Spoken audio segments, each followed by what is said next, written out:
ओम श्री सीतारामचंद्राभ्यां नमः। श्रीमद् वाल्मीकि रामायण अयोध्या कांडम 1/6 सर्ग यानी सर्ग 61। इस सर्ग में कौसल्या का विलाप पूर्वक राजा दशरथ को उपालंभ देना। वनंगते धर्मरते रामे रमयतांगवरे कौसल्या रुदती चार्ता भर्तारमिदं ब्रवीत। प्रजाजनों को आनंद प्रदान करने वाले पुरुषों में श्रेष्ठ धर्मपरायण श्रीराम के वन में चले जाने पर आर्त होकर रोती हुई कौसल्या ने अपने पति से इस प्रकार कहा। यद्यपि त्रिषु लोकेषु प्रथितं ते महद् यशः सानुक्रोशो वदान्यश्च प्रियवादी च राघवः। महाराज, यद्यपि तीनों लोकों में आपका महान यश फैला हुआ है, सब लोग यही जानते हैं कि रघुकुल नरेश दशरथ बड़े दयालु, उदार और प्रिय वचन बोलने वाले हैं। कथं नरवर श्रेष्ठ पुत्रो तो सह सीतया दुखितो सुख समृद्धो वने दुखं सहिष्यतः। नरेशों में श्रेष्ठ आर्य पुत्र, तथापि आपने इस बात का विचार नहीं किया कि सुख में पले हुए आपके वे दोनों पुत्र सीता के साथ वनवास का कष्ट कैसे सहन करेंगे। सा नूनं तरुणी श्यामा सुकुमारी सुखोचिता कथमुष्णं च शीतं च मैथिली विसहिष्यते। वह 16-18 वर्षों की सुकुमारी तरुणी मिथिलेश कुमारी सीता, जो सुख भोगने के ही योग्य है, वन में सर्दी गर्मी का दुख कैसे सहेगी। भुक्त्वा शनं विशालाक्षी सुपदंशान्वितं शुभं वन्यं नैवारमाहारं कथं सीतोपभोक्ष्यते। विशाल लोचना सीता सुंदर व्यंजनों से युक्त सुंदर स्वादिष्ट अन्न भोजन किया करती थी। अब वह जंगल की तिन्नी के चावल का सूखा भात कैसे खाएंगी। गीतवादित्र निर्घोषं श्रुत्वा शुभ समन्विता कथं क्रव्याद सिंहानां शब्दं श्रोष्यत्य शोभनम। जो मांगलिक वस्तुओं से संपन्न रहकर सदा गीत और वाद्य की मधुर ध्वनि सुना करती थी, वही जंगल में मांस भक्षी सिंहों का अशोभन यानी अमंगलकारी शब्द कैसे सुन सकेगी। महेंद्र ध्वज संकाशः क्वनुशेते महाभुजः भुजं परिघ संकाश मुपाधाय महाबलः। जो इंद्र ध्वज के समान समस्त लोगों के लिए उत्सव प्रदान करने वाले थे, वे महाबली महाबाहु श्री राम अपनी परिघ जैसी मोटी बांह का तकिया लगाकर कहाँ सोते होंगे। पद्म वर्णं सुके शांतं पद्मनिः श्वासमुत्तमं कदा द्रक्ष्यामि रामस्य वदनं पुष्करे क्षणम। जिसकी कांति कमल के समान है, जिसके ऊपर सुंदर केश शोभा पाते हैं, जिसकी प्रत्येक सांस से कमल की सी सुगंध निकलती है, तथा जिसमें विकसित कमल के सदृश सुंदर नेत्र सुशोभित होते हैं, श्रीराम के उस मनोहर मुख को मैं कब देखूंगी। वज्रसारमयं नूनं हृदयंगमेन संशयः अपश्यन्ता न तं यद वैफलतीदं सहस्त्रधा। मेरा हृदय निश्चय ही लोहे का बना हुआ है, इसमें संशय नहीं है, क्योंकि श्रीराम को ना देखने पर भी मेरे इस हृदय के सहस्त्रों टुकड़े नहीं हो जाते हैं। यत् त्वया करुणं कर्म व्यपोह्य मम बांधवाः निरस्ताः परिधावन्ति सुखार्हाः कृपणा वने। आपने यह बड़ा ही निर्दयता पूर्ण कर्म किया है कि बिना कुछ सोच विचार किए मेरे बांधवों को कैकेयी के कहने से निकाल दिया है, जिसके कारण वे सुख भोगने के योग्य होने पर भी दीन होकर वन में दौड़ रहे हैं।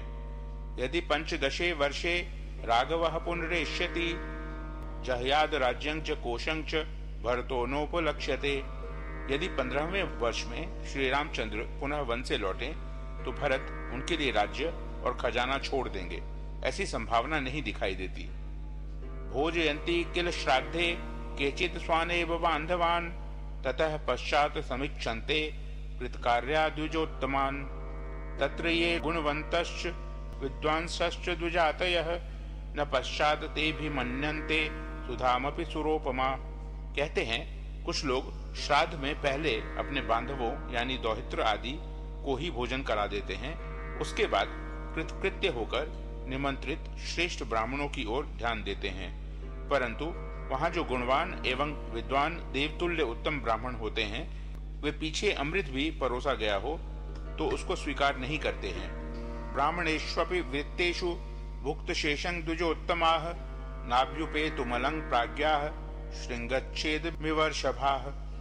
यद्यपि पहली पंक्ति में भी ब्राह्मण ही भोजन करके उठे होते हैं, तथापि जो श्रेष्ठ और विद्वान ब्राह्मण हैं, वे अपमान के भय से उस भुक्त शेष अन्न को उसी तरह ग्रहण नहीं कर पाते जैसे अच्छे बैल अपने सींग कटाने को नहीं तैयार होते हैं। एवं कनीयसा भ्रात्रा भुक्तं राज्यं विशाम्पते भ्राता ज्येष्ठो वरिष्ठश्च किमर्थं नावमन्यते। महाराज, इसी प्रकार ज्येष्ठ और श्रेष्ठ भ्राता अपने छोटे भाई के भोगे हुए राज्य को कैसे ग्रहण करेंगे? वे उसका तिरस्कार यानी त्याग क्यों नहीं कर देंगे? न परेणा हृतं भक्षं व्याघ्रः खादितुम इच्छति एवमेव नर व्याघ्रः परलीढं न मंस्यते।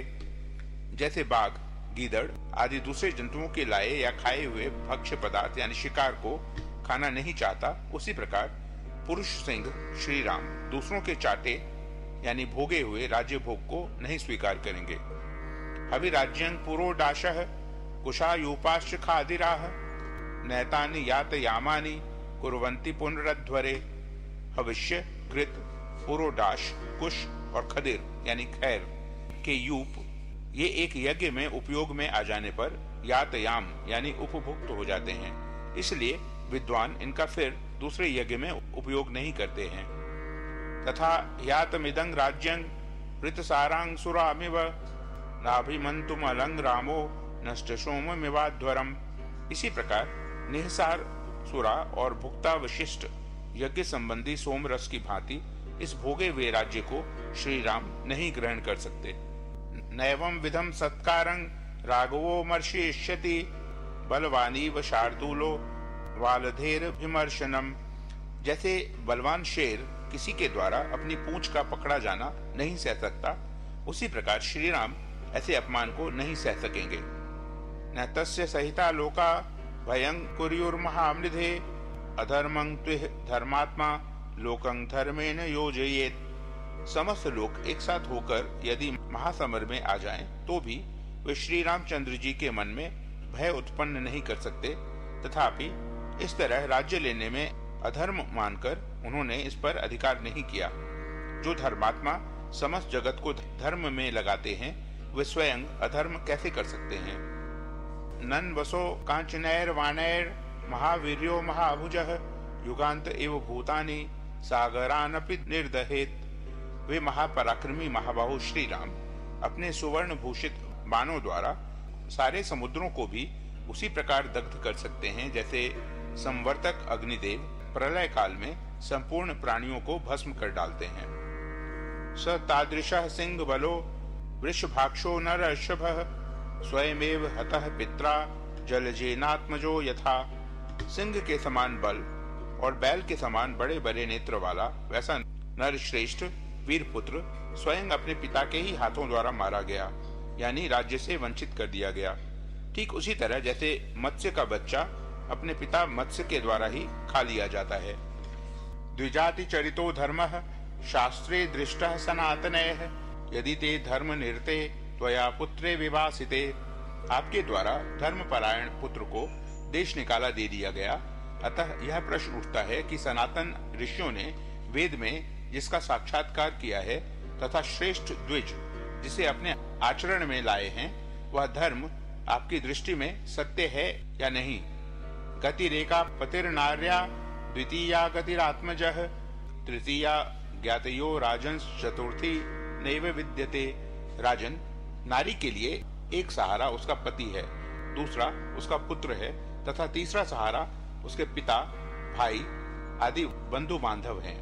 चौथा कोई सहारा उसके लिए नहीं है। तत्र त्वं मम नैवासि रामस्य वनमाहितः न वनं गन्तुमिच्छामि सर्वथा हा हता त्वया। इन सहारों में से आप तो मेरे हैं ही नहीं, क्योंकि आप सौत के अधीन हैं। दूसरा सहारा श्री राम है जो वन में भेज दिए गए, और बंधु बांधव भी दूर हैं, अतः तीसरा सहारा भी नहीं रहा। आपकी सेवा छोड़कर मैं श्री राम के पास वन में जाना नहीं चाहती हूँ, इसलिए सर्वथा आपके द्वारा मारी ही गई। हतं त्वया राष्ट्रमिदं सराज्यं हताः स्म सर्वाः सह मंत्रिभिश्च हता सपुत्रास्मि हताश्च पीरा सुतश्च भार्या च तव प्रहृष्टो। आपने श्री राम को वन में भेजकर इस राष्ट्र का तथा आसपास के अन्य राज्यों का भी नाश कर डाला, मंत्रियों सहित सारी प्रजा का वध कर डाला। आपके द्वारा पुत्र सहित मैं भी मारी गई और इस नगर के निवासी भी नष्टप्राय हो गए। केवल आपके पुत्र भरत और पत्नी कैकेयी दो ही प्रसन्न हुए हैं। इमां गिरं दारुण शब्द संहितां निशम्य रामेति मुमोह दुःखितः ततः स शोकं प्रविवेश पार्थिवः स्वदुष्कृतं चापि पुनस्तथा स्मरत। कौशल्या की यह कठोर शब्दों से युक्त वाणी सुनकर राजा दशरथ को बड़ा दुख हुआ। वे हा राम कहकर मूर्छित हो गए। राजा शोक में डूब गए। फिर उसी समय उन्हें अपने एक पुराने दुष्कर्म का स्मरण हो आया, जिसके कारण उन्हें यह दुख प्राप्त हुआ था। इत्याशे श्रीमद् रामायणे वाल्मीकीये आदि काव्ये अयोध्या कांडे 61तमः सर्गः। इस प्रकार श्री वाल्मीकि निर्मित आश रामायण आदि काव्य के अयोध्या कांड में 61वां सर्ग पूरा हुआ। ओम।